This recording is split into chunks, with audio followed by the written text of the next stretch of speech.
1. Download from the web the installer. Ang una pong gagawin ay mag-search po sa Google ng opera.com at pipindutin po ang site ng Opera at ida-download po ang Opera. Step 2. Locate the exe file,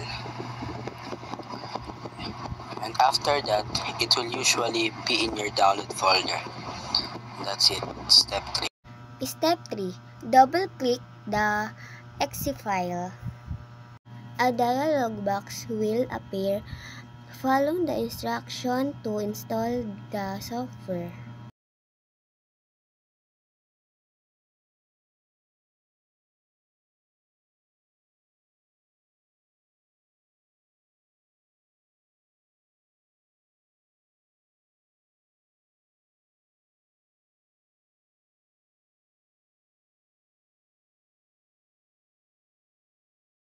Step 5. The software will be installed.